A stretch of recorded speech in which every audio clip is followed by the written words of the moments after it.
We're over halfway through the 2025 MLB offseason. Where do these teams ultimately fall with all the acquisitions they made? How will their teams fare next season? That and more ahead here at the Upside.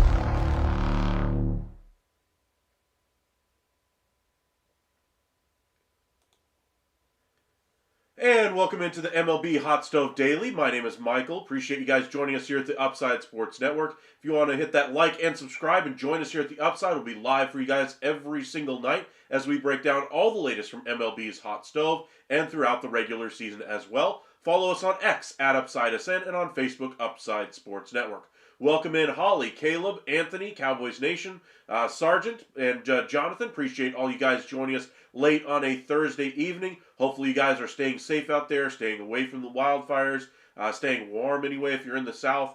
It's supposed to be a nice freeze tonight, so we'll see how things go here down in the south, but could be some delayed school openings. I know there are several school districts in our area that have already closed, so I hope you guys are staying safe and staying warm out there. Caleb, watching from Adelaide, Australia. Welcome in, welcome in. Appreciate you joining us once again. Anthony, that was an epic college football playoff semifinal with Notre Dame and Penn State. Notre Dame won on a last-second field goal, 27-24. My pick to get there, and win it anyway, is the Irish. I think they're the team that's going to win it all. My second pick was going to be the Texas Longhorns. If you guys want to check that out, I think we posted that, during one of our lives about 2 weeks ago. Night shift vibes, yes, absolutely. Good evening, May. Good evening, good evening. Appreciate all you guys joining us. All right. One thing I wanted to get into first is all of the the arbitration cases that had to be done today. There were 17 players that ultimately did not get a deal done. We'll dig into a few of the interesting cases there. The first one I want to mention is Michael King. The reason why I mentioned him first is because it was very curious to me that they were able to get deals done with the two guys that looked like they were more palatable for them to trade, because a long-term deal does not look likely. Now, it could just be, hey, that the Padres were just trying to get their contract done so that they could turn around and trade them a little quicker. That could be part of the reasoning there. Or maybe they're able to hold on to all three. But I do find it curious that out of the three guys that are going to be their big high-profile free agents next year, that King is the one that's left without a contract. Now, as far as the difference there, King filed at 8.8 and the team filed at 7.3. One of the bigger differences as far as player and team between the two. To me, this means that a long-term contract extension, which we thought might be a little bit cheaper for the Padres, may ultimately be a little bit more contentious because it is a little bit cheaper. He wants to make sure he maximizes his value, whereas Cease gets, $13.75 million in the through arbitration. King doesn't have necessarily the track record of Dylan Cease or the top-end performance of Dylan Cease. So I imagine he sees that 13.75 number and says, hey, I'd love to have that contract. But he doesn't necessarily have the track record to be able to, get that type of a number through arbitration. So we'll see where things go with the Padres. I think they're having a little bit of a muddy offseason so far. They have some off-the-field issues as far as their ownership is concerned. The lawsuit that was filed. We'll see how the resolution ultimately comes for the Padres as far as where the ownership ultimately goes, how much money they're going to have to spend on this team. But I think for 2025, this team is going to stay pretty much well intact. So as far as like having big expenditures, I don't think they're going to do anything major. I don't think they're going to try to trim payroll for any reason. I think it's just about maintaining their payroll, maintaining playoff positioning, and trying to win in 2025. Alrighty, welcome in Verlis, welcome in Cobra. Appreciate you guys joining us. Doc, welcome in. Cubs being cheap with Tucker, not a good look. That's the second one I wanted to get to. Tucker filed at 17.5. Cubs filed at 15 million. That's the biggest difference between the two. Curious that they're going all in on 2025, yet the one guy they just trade for, they're not willing to go up to a $17.5 million number. Now it makes sense because they are a little bit strung out financially. They saved a little bit of money, obviously, with Bellinger, but they still have big holes on that roster to fill. They need another starter, they need a high-end reliever, and they still haven't addressed the overall offense aside from Kyle Tucker. I'd say it's more of a lateral move. They have a more high-end talent with Kyle Tucker than Isaac Paredes, but they basically just replaced one productive bat with an uber productive bat if things go right.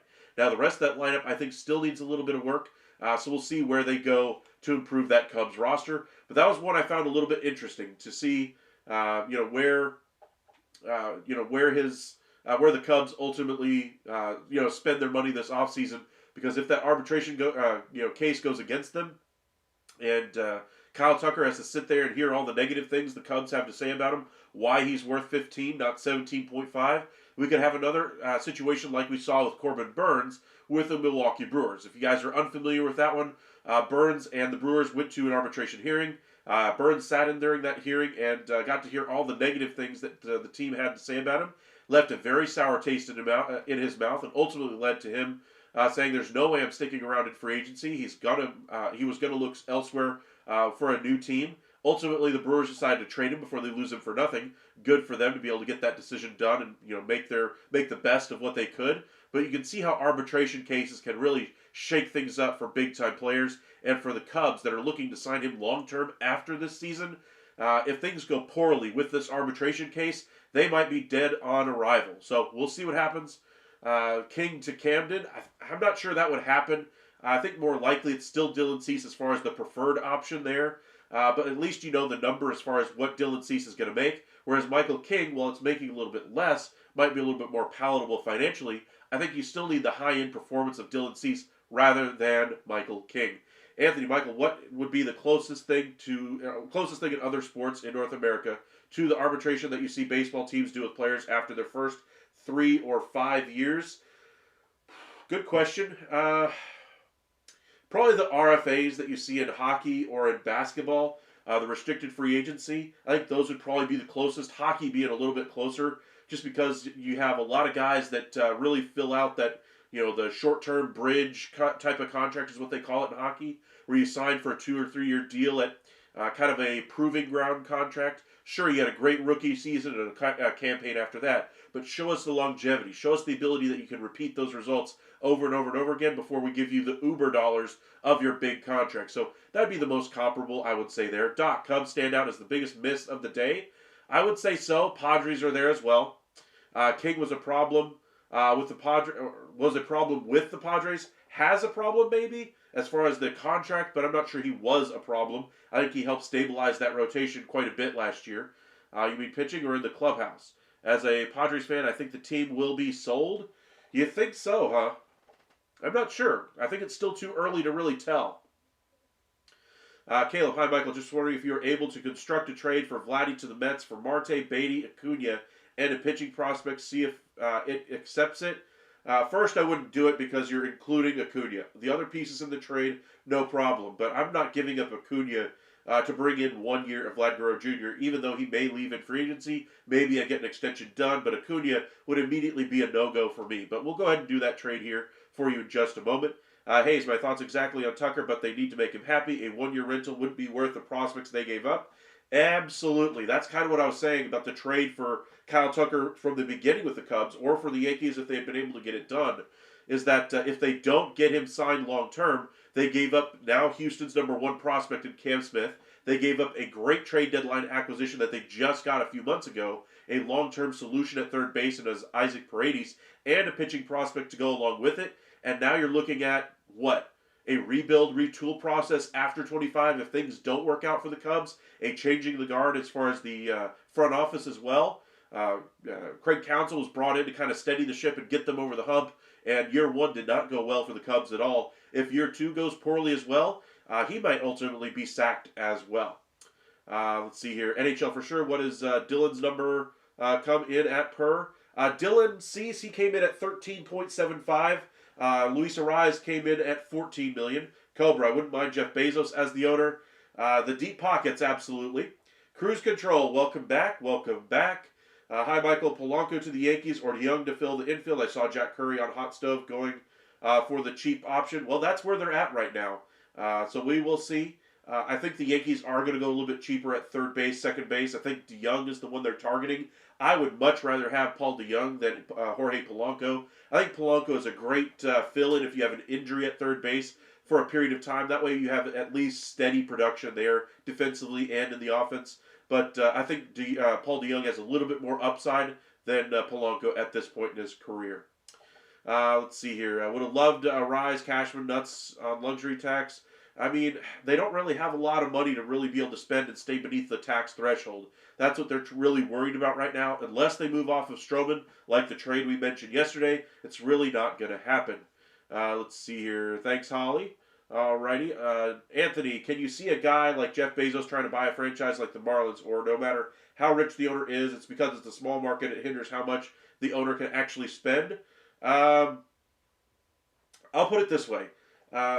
A big owner can come into any franchise, and yes, the market size and the gate that they sell, the jersey sales, all that's going to factor into it. Remember, they didn't get rich just because they, put it all on red at the casino, or 36 black, or whatever the case may be, and make their money that way. Now, there's a few guys who make that money that way, but for the most part, they're businessmen, and they're knowledgeable about both the business of baseball and how to run a business outside of baseball. So even though they might not know how to win a championship or how to build a team overall, they know how to handle finances, and they're not necessarily going to throw caution to the wind.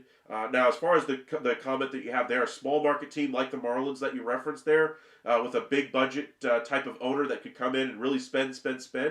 I mean, it is his money. If he wants to go out there and spend, say like Steve Cohen is a fan of the New York Mets and decided, hey, I want to buy this team, and he has those deep pockets to work with. If Bezos or some other rich, uber rich guy of Cohen's caliber bought a team in a small market like the Marlins, they could obviously do the same thing. But I think it would take a special situation for that to happen. Do I think it'll ever happen during our lifetimes? Maybe later on, but I don't see it anytime soon. I'll put it that way. Craig Brindle, welcome in. Appreciate you joining us. If you're new here, make sure you guys hit that like and subscribe. Got a 15 likes on the video already. Thank you guys for that. Really do appreciate the support. Council Sasaki, well, let's just say it's late. I'm not exactly on top of my game today, but I told you guys we're going to be live every single night. No matter what's going on with me, I'm going to make sure I'm live for you guys. D-Rod, Michael, what's up? You made it through the ice today. Didn't exactly get too icy today. It's looking like we'll get some ice tonight, though. It was downpouring for the last 4 or 5 hours anyway, and we'll see how the morning looks like. But several smaller school districts around us have already closed. But we'll see what the city does here. D-Rob, the Cubs know that Tucker will play his best regardless of salary because it's his contract year. Absolutely. Kind of like the Juan Soto to the Yankees. You hope for a great contract year, but you also hope to be able to retain the player. Going to an arbitration hearing, not exactly a great start here for the Cubs as they look to try to retain Kyle Tucker after this year as well. I understand the impetus of what playing in a contract year might mean, but you want to make sure the player is happy first and foremost. And yes, you're trying to compete and win a series in 25, however unlikely we might think it is. But you don't want to start off on a bad foot with a superstar player like Kyle Tucker, especially when you have to sign him to an extension during the year or in free agency after the season. Johnny Johnson, welcome back. Welcome back. Appreciate you joining us once again. Wow, the club is really off to a good start with Kyle Tucker. Didn't they? Maybe they should, or didn't they? Maybe they should have just would have had and paid Tucker to stay on good terms. I mean, if I were in their shoes, I probably would have just split the difference. Called it, what, 16 and a half, 16.75, something along those lines. Maybe even give him the full amount because we're talking about $2.5 million over the possibility of losing him for nothing in free agency. That's a big risk for the investment that they made in Kyle Tucker. They're trying to win a postseason spot, win a series, maybe even get to the second, third round. But for right now, things don't exactly look as shiny and rosy as they did, say, a week ago with Kyle Tucker and the Chicago Cubs. Cowboys Nation, and how to remain wealthy, not rich, wealthy. Absolutely. Those businessmen are businessmen for a reason. They got rich to stay rich, and even though you might think they're cheap for not spending on a team, they also know the value of a dollar. They know what it takes to make that dollar. Probably better than most of us even. And while we question their ability to or their willingness to spend money when we think they should absolutely push the chips to the center, it's their money. It's not ours to spend. And as much as we might be critical of their spending, or small markets or big markets, or if they're giving too much on a deal or too little, it's still their decision. It is their money. They're choosing what salary to give whatever player, also known as their employee, on that roster. Cobra, Stan Kroenke would be a good owner. He builds championship teams. He also moves teams for business reasons. I will say that. Cruise Control, Sasaki, where do you think he signs? Still Dodgers, Padres. Do the Yankees have a chance? I still think it's probably the Dodgers are the favorite. Padres, I would say this. There's not exactly positive headlines coming out about the San Diego Padres right now. Gotta think that is going to have some type of negative effect. Or best case scenario for the Padres is no effect. So nothing good happening there. Anthony, you're freezing a little bit, Michael. I'm not sure if you're getting hit by bad weather where you are. We are getting hit by a little bit. We're right around 30 degrees right now with a ton of water that got dropped today. And it should freeze in the overnight hours, which is why they're expecting icy conditions. Probably have a late start for work, all those kinds of things. Rafe, welcome back. Appreciate you joining us. So we got like 3 or 4 inches of snow 2 hours southwest of Dallas. Southwest of Dallas. I'm about an hour and a half east of Dallas. So I was really hoping for snow. They kept calling for it around noon today, but it never happened. Can't imagine what 35 looks like. I believe it's 35 through your area. Been a few years since I've been in Dallas. It's about 30, I think, right now, or close to it. 32, somewhere in that neighborhood. Ricketts is cheap. He has shown the ability to pinch a penny or two.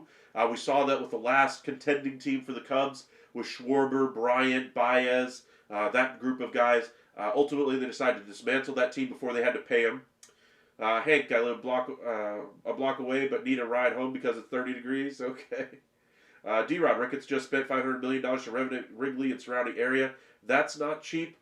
It's an investment in the business side of things, not necessarily on the field. I wouldn't say an owner is necessarily cheap, but I would say he's been very frugal when it comes to building his team financially. We saw that, like I just mentioned, with Bryant, Schwarber, Baez. Maybe he just saw the writing on the wall than what the front office did and just said, hey, the heck with it. Let's save the money now and just kind of rebuild this thing from scratch again. But we'll see what the Cubs do. I think they still have a couple of holes that they need to fill. They have some money with which to spend it.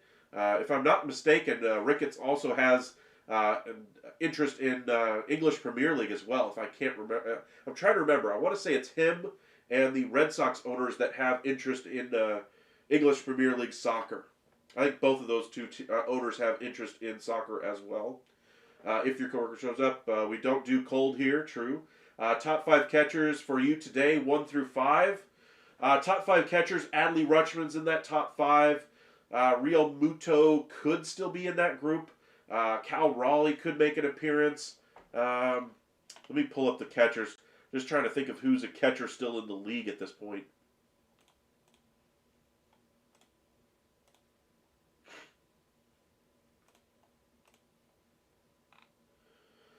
Let's see here. Yanyer Diaz has a good chance to break into that top 5.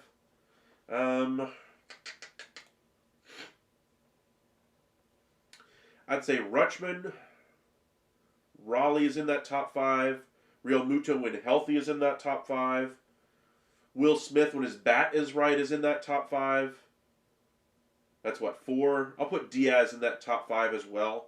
Shows you where the position is. William Contreras could be in that group as well. I could be convinced of that one. Alrighty, Johnny Johnson, it's already cold in Houston, not quite freezing, but tomorrow night freezing weather again. All the way down in Houston, alright. No, the Highway 35.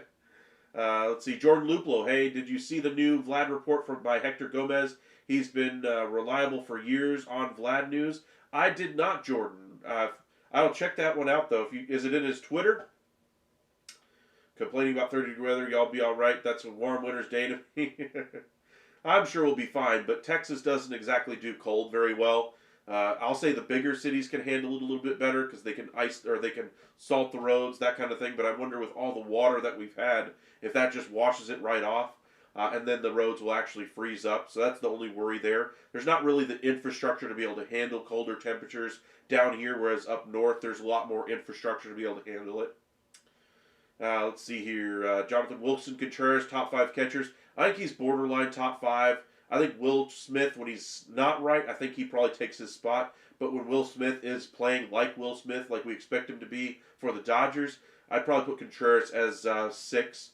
Bailey, top 5 catchers. I don't know about that one. Someone said Contreras, Raleigh, and then the gap isn't close after those two. For me, Adley Rutschman's the clear number 1. 2, I guess, I'd put a combination of the other 4 that I mentioned there.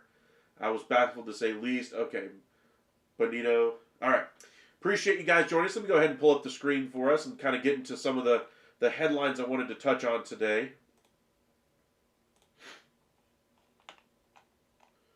All right. Yes, I was looking up some Brewers stats today. Let's see here. Let's look at the standings first. That way you guys can see where we finished the year at anyway. We'll use the wild card stats anyway. So there's your standings as they entered as they finished the season last year. Dodgers, Phillies, Brewers on the National League side. Wild cards were Padres, Braves, and Mets. Where do we think these teams are going to finish in 2025 based off of the offseason we've seen so far? Dodgers, I see no reason why they're still not the favorite in the West. Kind of cross that one off. They're still continuing to win that division. Philadelphia Phillies in the East, I think they've got some serious contention now from the New York Mets. Mets finished, 6 games back of the Phillies. Phillies have done a nice job this offseason, kind of tinkering around the peripheries of this team. Max Kepler, bringing in Jesus Luzardo. The bullpen is a bit of a question mark for me, and I think this team needs a little bit of a shakeup. That's going to have to come from internal options, though.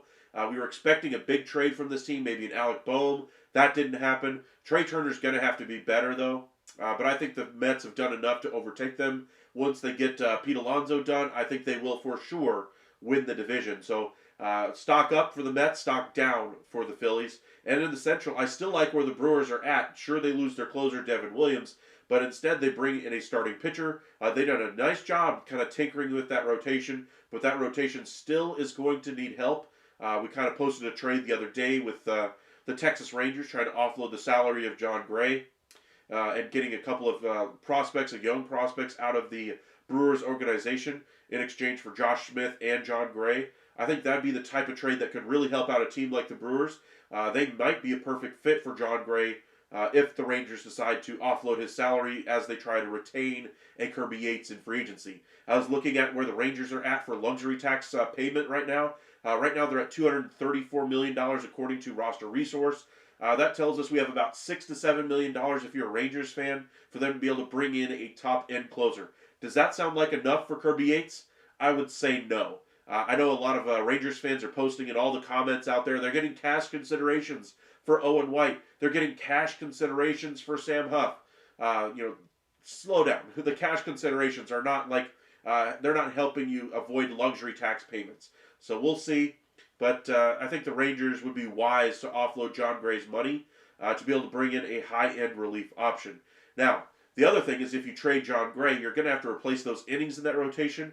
I was looking up some of the free agents that are left out there that the Rangers could utilize. Maybe a reunion with Jose Urena could be in the offing. Maybe Jacob Eunice could be a nice piece for the Rangers. He had a great end to the season with the Reds. I think that really bodes well. He's not going to pitch deep into games. He'll probably pitch you 5-6 innings at best.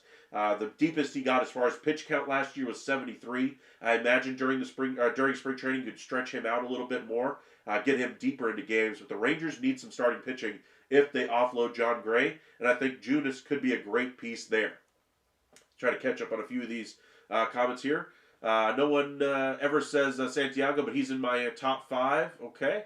Caleb, Toronto interest in Alonso makes sense if they're unable to get Vladdy under contract, hence my idea for Vlad to the Mets. Okay. I mean, we talked about that on a little bit last night. I could see that as a good move for the Blue Jays in that they're trying to buy an insurance policy for themselves if Vlad Guerrero decides to leave in free agency, or if they have to trade him at the deadline, give themselves an option there. But I like the idea. Well, I think the best option, though, is still to try to get an extension done for Vladdy. But we'll see. We'll do that Mets trade here in just a moment. Legit to be the same 3 teams in the wild card next year, in my opinion.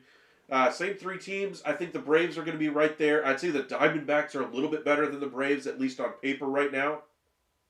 So I'd move the Diamondbacks into the playoffs. Braves, I think, still need to address that rotation a little bit. I think they need to add an outfielder, and I think they need to add some bullpen pieces. I think they'll get them, and then it'll be anybody's race for one of those final wild card spots. I think the Padres are going to have to retool their roster a little bit here as they go through spring training and early parts of the season. I'm still expecting some type of movement off of that roster for some of those expiring deals. What they bring back in trade will determine whether or not they stay in the playoff hunt, or if they're just on the outside looking in like the Giants, I expect, will be as well. Pirates are going to be in that conversation. Cubs are going to be in that conversation. But I still think the teams like the Dodgers, Phillies, Brewers, and Mets are all going to be in the postseason. And then it's going to be really up to the Braves, the Padres, the Diamondbacks, the Cubs, the Giants, Pirates for that those final 2 wild card spots there. Currently, Moreno is going to be very good. Yes, Gabriel Moreno. Can't believe I forgot about him. He's a good one, but I'd put him more in the top 10, not necessarily top 5. I would have put Jonah Heim up until this last season, but Jonah Heim was the worst offensive catcher in baseball, so he's not even in my top 10, not even in my top 15 at this point. I think that he's one more bad season away from being DFA'd by the Rangers, and see what they can get for him in trade. He's got to have a better offensive season. If not, he's going to lose significant playing time to Higashioka, and the Rangers may end up calling up Tucker Barnhart, who's no offensive weapon himself. But I'd imagine him having a full off season to kind of rest, having Higashioka to take more of the pressure off of him, will make him perform a little bit better. Liberty, welcome back. Appreciate you joining us once again. I know you don't like it, but I'm sure the Angels add Santander, Alonso, or Bregman. I'm sure they will add somebody. That's the sad part. Posted last night a couple of different trade ideas for what the Angels could do, or what I would do if I were in the Angels' shoes, and utilize the money of Artie Moreno to bring in some top-flight prospects by taking on bad contracts from other teams. Take on the deal for a DJ LeMahieu and Marcus Stroman from the Yankees and get a couple of pretty good prospects from them. Look to the Phillies and say, hey, we'll take your contracts in Taijuan Walker and Nick Castellanos. Save you guys $76 million and, take a couple of top-end prospects. That's the way I would go if I were the Angels. I tell you guys over and over and over again, I like smart baseball decisions. That's what I would do for a smart front office if I was in the Angels' shoes. They are nowhere near close to contention, even if they brought in all 3 of those players. They aren't getting there. Even though the American League's wide open, there's just not enough talent on that roster. But we'll see. Let's see here. Liberty, is there a true mystery team for Sasaki? No. There's not a real mystery team. Somebody out of nowhere that we don't know about. We pretty much know all the major players in that game. Mets, Yankees, Cubs, Rangers, Padres, Dodgers, and to some extent the Seattle Mariners as well. Sasaki to the Marlins. Anyway, sorry guys. I don't think that has any chance of happening, Hayes. Johnny, I guess you don't have any hope for the Astros this postseason. I actually like the Astros' chances to make the postseason. We'll do the American League side here in just a moment. Where do you think Minter lands? If the Rangers don't get Kirby Yates, I think there's a chance he goes to Texas. Otherwise, teams like the Tigers make sense, the Braves make sense, the Cubs make some sense, and the Yankees make some sense. All of those teams have been connected to him already. But if I had to guess, I'll go ahead and say the Braves because he's available enough or low cost of enough of a contract where I think he'd still be palatable for the Braves to be able to sign and still be able to address their other needs as well. Hayes, Astros will be competing for the wild card. I think the Rangers take the division. That's kind of my thoughts there as well. If the Rangers add a top end closer, I think right now on paper you're probably looking for a community effort to begin the year, and you hope a guy like Mark Church comes up and seizes the opportunity, or Spores gets back healthy and seizes the opportunity at closer. But right now, I don't think their closer is currently on their roster for opening day. I think that they're still going to try to bring in Kirby Yates or go the trade route for Helsley. Made a great trade last night for you guys with the Minnesota Twins for Duran. If you guys want to check out that video, I invite you guys to hit that like and subscribe just to check out some of our previous content. We would greatly appreciate that. Got about 60 of you guys with us here on a Thursday evening. Be sure to hit that like and subscribe. Follow us over on X at Upside Ascend and on Facebook Upside Sports Network. Didn't mean to. Well, Hayes, I've been struggling with a cold all day. It's finally starting to catch up to me. So, my you can kind of hear it's a little bit more nasally today. So, anyway, Basayo will be a stud eventually, yes, but he's still not really had any experience at the big league level. It's going to be a while until he's in that top 5 consideration. All right, let's do the American League side of things for where things are going to go. The division winners last year were the Yankees, Guardians, Astros. I think the Yankees currently are still the best team in the AL East. There is a case for the Orioles if they add a number 1, but right now it still put them more as a wild card team. I'd put the Red Sox in that conversation as well, but I think the Yankees still have enough to be able to win that division. My issues with the Yankees are not during the regular season. That they'll be just fine. My worries are how they're going to perform in October. That's where they're going to miss Juan Soto the most. We'll see how they perform when they get there. Guardians, I think they're one of the teams that could falter a little bit based off of what they did last year. I like the decisions they made this offseason to kind of propel themselves forward into their future, saving some money on Jimenez, taking the contract of Naylor and getting some long-term pieces for him, getting a solid fill-in there for Santana. But I think the offense will be a little bit worse, and I don't think they're going to be nearly as good of a team. I think they played well above their heads, and I think there's teams in that division like the Royals and Tigers that are going to start nipping at their heels a little bit more. Twins, I think, have fallen off quite a bit. They're nowhere near contention right now. But I would say a team like the Tigers, if they get Bregman, win the division. So I'll go ahead and pencil in the Tigers because I think they're going to get a impact bat somewhere either in Bregman or Moncada or at the back end of their bullpen in Yates and Presley. But I think the Tigers are a little bit better. They have the Cy Young winner there. But they're going to be a little bit more of a top-heavy team as far as the pitching staff. I'd like to see them still try to add some more pieces at the deadline just to lock up the AL Central. Are they a World Series contender? Probably not. In the AL West, I'm going to still say the Texas Rangers, even though their bullpen is a little bit of a mystery right now. I think the Astros have done a nice job recovering from the loss of Bregman, or the expected loss of Bregman. They finally solved their issue at first base. Long term, I still have questions about that rotation, Framber Valdez, etc. I still don't trust that outfield at all. They need to improve that outfield by trading Presley and using the money they save to address that need. I think they will, but I don't think they're going to be quite as good as a team as they were last year with no Bregman and no Tucker there. Sure, they'll have Paredes, sure, they'll have Walker, but they're not going to have that top-end talent like they did last year. And for me, I think that means they're going to fall just a step behind the Rangers, even as the Rangers still miss a top-end closer in that bullpen. So the division winners, Yankees, Tigers, Rangers, and then the wild card, I'm going to go ahead and say the Red Sox sneak in there.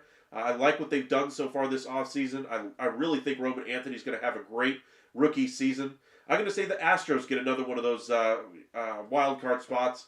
And then I'm going to say the Orioles because I have faith that they're going to get a number 1 starter in that rotation. Now, that would leave teams like the Royals on the outside looking in, teams like the The Cleveland Guardians on the outside looking in. The Seattle Mariners. I don't trust them to be able to make the adjustments they need offensively to be able to make this team a contender. I don't think they'll win the division. I don't think they'll contend for a wild card until they address the offense there.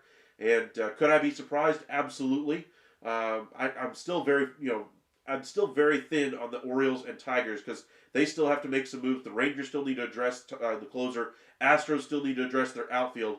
All these teams are still kind of a work in progress. Yankees still need to address the impact bat.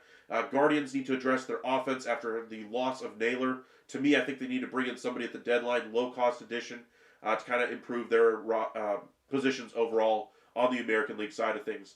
But thank you guys for joining us tonight. Make sure you guys hit that like. Appreciate those of you who just did. Saw a few of those trickle in, so thank you guys very much. Feel better, brother? Absolutely, I will. No matter what, there's always an upside, Sports Network. Thank you, Hank. I love the way you do that. Appreciate that. Tequila cures all. Had a little bit already today. Yankees, Rangers, KC division winners, Red Sox, Astros, Tigers, wild card. Not too far off from what I've got. I do like the Royals. I like the addition of India more than anything else for them. Unless the Tigers get Bregman, absolutely. When does Arenado get traded? I would say sometime before opening day. I don't think he starts the season with the Cardinals. I'm expecting him to get traded here before spring training because I think there's going to be enough action among teams over the next 3 weeks that we're going to see that situation resolve itself. Welcome in, Sean. Appreciate you joining us once again. Johnny, if the Astros could lose Presley, their problems would be solved and they might be right back in it. Yes, they're going to offload Presley. They're going to look at trying to trade him to offload his salary. He makes $14 million. The Astros need to save roughly $3 million off their salary right now to dip below the luxury tax. So by trading Presley, they'd have roughly $11 million with which to add an outfielder. So we'll see who they bring in. Cowboys Nation, has Hoffman signed yet? No, he has not. He is looking for a starting job, and I think he's going to get one. He wants a contract similar to what Clay Holmes got with the New York Mets. Orioles been slacking. They need to do something. They've already done something. The question is, what are they going to do that's big enough to make an impact for them? They brought in Morton. They brought in Sugano. They brought in O'Neill. For me, they still need one more bullpen piece to kind of take the pressure off of Bautista as he works himself back up to game shape after missing a full season anyway due to injury. I would also be, the biggest priority, of course, is still a number one starter there as well. Alrighty, appreciate you guys joining us. Let's go ahead and check out X and see if anything else is happening. We did see a trade today anyway. Diego Cartaya, former top prospect of the Dodgers, ultimately was DFA'd by the Dodgers earlier this week anyway, to make room on that roster for Kim, and ultimately he was traded to the Twins today for another minor league catcher. Good get here for the Twins. I think he's got a good future there with the Twins. They've been looking for catching or answers at catching for years now. We'll see what they do. But Cartaya is a good pickup there for the Twins. Let's see. Cowboys Nation, yes, we do. Extend Adley and Cowser and go get an ace. Yes, they still have more work to do. I'd agree with you there. Alrighty. So I know you were asking about a trade earlier, so let's go ahead and do that. Vladdy to the Mets. Remember, I'm still not expecting this until the trade deadline, so keep that in mind with this trade that I'm going to do here. So we'll do the Blue Jays first. Let's do the Mets. Surplus. Vladdy's got roughly 22 before the season, so at the trade deadline, his value will probably be closer to around 13. So kind of keep that in mind when you get to the trade deadline. I don't think there's any way they would trade him before the season as they're trying to win in 2025. I think the only way they trade him is if they don't think they're going to sign him to an extension, A, and B, they're in such a horrible spot in the wild card race, they have no chance of winning it. That's when they'll move on from Vlad Guerrero Jr. if they don't think they can sign him and might lose him in free agency. So, the trade that you had mentioned anyway was Acuna. Was one of the pieces there. Acuna has about a 9 value. The other pieces you had in there were Beatty, if I remember correctly. And you had Marte in there as well. And a pitching prospect.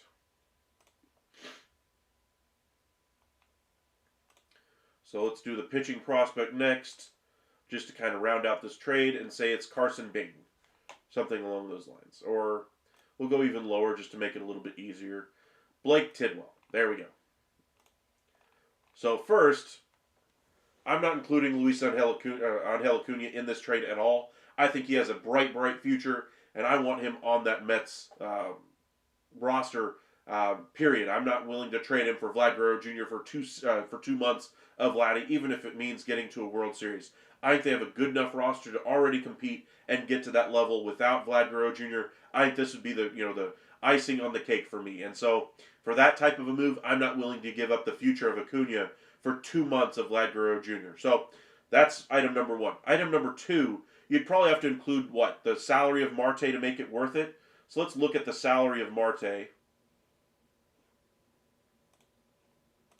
Oh, let me go back to the major side of things. Marte's making about $20 million. The Mets have said they're willing to eat the entirety of that deal. So say you include $20 million to go to the Blue Jays, add the cash. Now your trade looks a lot more respectable, but like I said, I'm not going to include Acuna. So let me see if we take this. Let's go ahead and do your trade first of it, that aspect of it. Validate the trade, minor overpay. Okay. I'm not going to give up Acuna, though. I'm willing to give up somebody else, just not Luis Angel Acuna, excuse me. Let's see here. We want surplus players. We're looking for around a $6 to $10 million player. I would say a younger piece might go back to the Blue Jays, somebody that they can look forward to. Boston Barrow makes some sense. Let's go on to the next page. I don't think anybody there really fits the description, so we will go with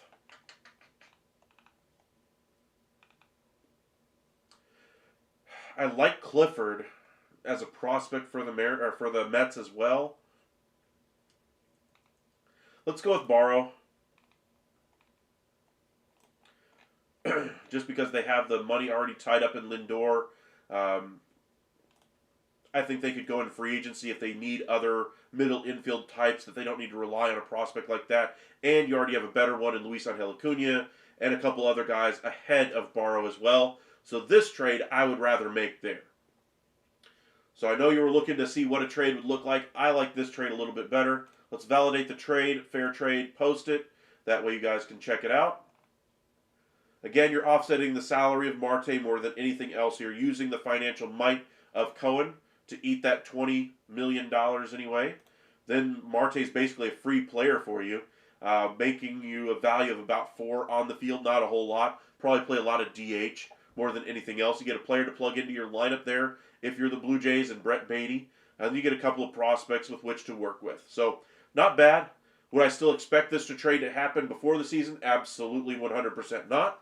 But a trade like this, I could see happening at the deadline. Again, I'm not giving up top prospects at all in this type of a move. Alrighty. Head over to X one more time just to see if anything else is going on this evening. We did see another trade anyway. Festa goes to the Chicago Cubs from the Rangers. Another deal that ended up getting some more cash to go back to Texas. Rangers have done a nice job offloading some of their back end of the roster players for at least something in return for them, rather than losing them for nothing over the last week. They've done a nice job there. Tells you the Rangers roster, even though they only won, 78 games last year, they have some decent pieces that other teams value enough to give up something in return for them, rather than just see if they can sign them in free agency. Alrighty, let's see if we can catch up on a few of these comments here. Toronto needs to trade him at the deadline. No way he stays in Toronto. Honestly, I'm of the mindset that's the most likely outcome as well, Hayes. Welcome back, Paranormal. Appreciate you joining us. I saw your comment, and if I sent you a comment back as well. So thank you guys for watching our videos. When we're live, or when just rewatching them. If you don't catch the whole video and you want to restart it, the next morning. I know you guys watch or listen to podcasts all the time. Maybe watch the YouTube versions of it, and so you might have missed something in the show. And so kind of doing the same thing here. I know Paranormal, you were rewatching our show from last night today. So I want to thank you for that. It really does help us out when you guys do something like that. So thank you. I do really appreciate the support you guys have given us. Cowboys Nation, they'll trade him and Bo at the deadline when they're 15 games back. I don't know if they'll be 15 back. I mean, that's, really far back. That would mean Bo Bichette is having another down year. Vladdy's probably not having a great year either. George Springer might be hurt. Gosman might be hurt. Barrios probably has a 5.5 ERA. That's how they would get to 15.5 back of the wild card. So I don't think they'll be that far back. I think most likely they'll be in the neighborhood of 7 to 8 back, and then at that point they will look to offload some talent there. That would be a smart move. Yes, it would. Caleb, I should have mentioned that this trade would be contingent on Vlad signing an extension. Well, Vlad's not signing an extension, so there's no contingency for that. He's wanting to go to free agency if he can't get an extension done before the season with the Toronto Blue Jays. He said he does not want to discuss his contract one iota during the regular season. So even if it comes up in trade as far as, hey, will you let us negotiate with Vlad and just see what it would take to sign him? That ain't happening. So as much as Mets fans or any other fan base might want him at the trade deadline, realize that he's not willing to discuss an extension during the regular season. So as much as you might think, well, he's in a poor situation, maybe he'll reconsider it. No, he's not. Once he gets it done with, he says he wants to go to free agency, doesn't care what anything else happens. He wants to go to free agency if they can't get an extension agreed to. So kind of keep that in mind as well. Hayes, Mets would likely eat the contract of Marte. Yes, they would. Drew Gilbert, that was one piece I thought would be a great fit in that trade. But if I'm the Mets, that's another piece I'd be very, unwilling to move off of. You think Nolan Arenado cooked his goose and what he didn't take the money with on trade with the Astros. I kind of agree with you there. I think that was a good situation, a good landing spot for Arenado.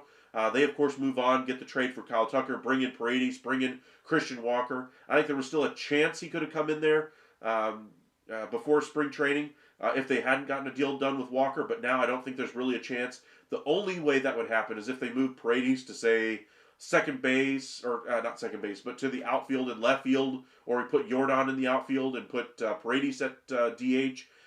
Do any of those options sound great defensively? No. And so I think that ship has pretty much sailed. But I still expect him to be traded well before spring, or well before the start of the regular season, maybe even before spring training. Always watching you. Thank you, man. Appreciate that. Caleb, welcome back. Let's see here. Could Sasaki go to the Rangers? They are one of the finalists there. I'm sure Sasaki has already started taking his meetings stateside. He's going to visit the stadiums, visit the teams at their location, see what the cities are like. And I think the courtship of Sasaki is going to be very quiet. So I don't think you'll hear any real rumors about that one until he finally, pops the white smoke, and then you find out where he's going. So if you guys catch that reference, I hope you did anyway. Let's see here. Cowboys Nation. Anyway, the Tigers could bring in Bregman and Tony. Anthony Santander? No, I think one or the other. There's no way they do both big contracts. Remember, the reason why they're so limited as far as, or at least hesitant around Alex Bregman is because of how Javi Baez worked out. There's no way are they going to do two big-time contracts when they're already leery of one. So the Tigers, I think, will make a big addition, whether that's Bregman or Santander or Moncada in the infield and then trading for Presley. The Tigers, I would expect to make at least one more big addition to this team, whether it's offense or pitching, maybe even both. But I think the Tigers are primed to make some addition. Sasaki is coming over to Texas. That's my hope as a Ranger fan, but I'm sure Giants fans are hoping for it. I'm sure Dodgers fans, Mets, Yankees as well, maybe even Mariners fans. Let's see here. Anywhere except the Dodgers, Yankees, Lucas. I'm not necessarily, against him going anywhere. I just want to see him go and really have a great career. I tell you guys all the time, I like smart baseball decisions. Sasaki's going about this to try to make himself the best player he can possibly be, the greatest player he can possibly be, and that's why he's taking his time keeping everything to himself. Even the agent Joel Wolf doesn't really know where he wants to go or how he wants the whole thing to be handled outside of where he wants to make contact and hey Joel Wolf, can you set up this meeting? Can you set up that meeting? Those kinds of things. Until that whole process plays out, I don't think we're really going to have any indication which team he's leaning towards, which team he's not, those types of things. Now, we might see some teams eliminated, but I still think we'll have 5 or 6 teams in it by the time we finally get the news of where he will go. And no, he's not going to the Sacramento A's.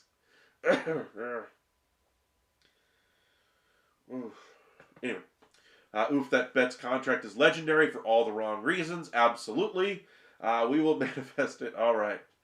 Alrighty, so in case you guys are missing it, the two big stories of the day, of course, are all the arbitration cases that came to a head. The two big ones that we're paying attention to now that did not get resolved. Michael King from the Padres, a little bit surprising that that one did not get done. Meanwhile, Dylan Cease and Luis Arraez, the two guys that have been bandied about most in trade talks from the Padres, gets done. I imagine that's both good for the Padres because they know what the number is going to be, but also good for other teams interested in those guys because now they also know what that financial commitment is going to be via trade. So kind of keep that in mind. Maybe we see some activity from the Padres in a couple of weeks. Honestly, I am expecting some trade activity as we always seem to get from AJ Preller, even with the off-the-field ownership issues going on there. The other big story is Kyle Tucker, $2.5 million gap between the Cubs offer and what Kyle Tucker countered with. And for a team that's trying to go all in on 25, that's trying to be able to retain Kyle Tucker after the season, why don't you try to meet in the middle? Why don't you just give him the $17.5 million? That's $2.5 million. That could be the difference from you retaining him in free agency or losing him because he has a sour taste in his mouth because of how the arbitration case went. Remember, we kind of likened this to the Corbin Burnes arbitration hearing that he had with the Brewers a couple of years ago. How Burnes said he really was left with a horrible taste in his mouth for how the organization talked about him during the arbitration hearing. And yes, it is just business. But at a certain point, you start hearing all the negative things that your own employer is saying about you, and you just realize you'd rather be somewhere else where they don't talk to you about those or talk to you in such a negative light. You're always trying to build, trying to make yourself better. You're never just trying to cut somebody down and say you're worth less because of X, Y, and Z. And arbitration, for that reason, can be a very difficult process. That's why players usually stay out of those meetings. Corbin Burnes was actually in attendance during that hearing there, and that's why he decided, hey, I want out as soon as I hit free agency. I'm not coming back here. Brewers made the right decision after he basically said that he wanted to be traded or would sign elsewhere in free agency. And so they found a taker in the Baltimore Orioles. Baltimore got a good 1 year out of Corbin Burnes, but they don't retain him. Again, more mysteries there for the Orioles. They need a number one. They lose out on Corbin Burnes. Nobody really left on the free agent market that fits that description outside of Roki Sasaki, and he has never done it in the major league. So we'll see where the Orioles go via trade to address their starting staff. But right now, it's still a work in progress. Those are the two big headlines of the day. Appreciate you guys joining us. Can't forget the Orioles would also be a great fit for Sasaki. I think he'd be a fit as far as the need in the rotation, but I'm not sure they've even really discussed it or anything along those lines. The two teams that I know that tried to get meetings with Sasaki and were ultimately turned away were the Philadelphia Phillies and the Boston Red Sox. I have not heard whether or not the Orioles ultimately were granted a face meeting or not. Alrighty, appreciate you guys joining us. Make sure you guys hit that like and subscribe. We'll be live again tomorrow night around 9 o'clock, so be sure to join us then. Stay safe out there. Stay warm for all of you in the south. Hopefully the roads don't ice over too bad. And if you're out in California near those wildfires, be sure to take care of your friends and family. Well wishes for all of those that were affected by those wildfires. And hopefully it comes to a swift and successful resolution. But see y'all next time. Appreciate you guys joining us tonight. Hit that subscribe button, and we'll see you tomorrow night. Have a good one, everybody.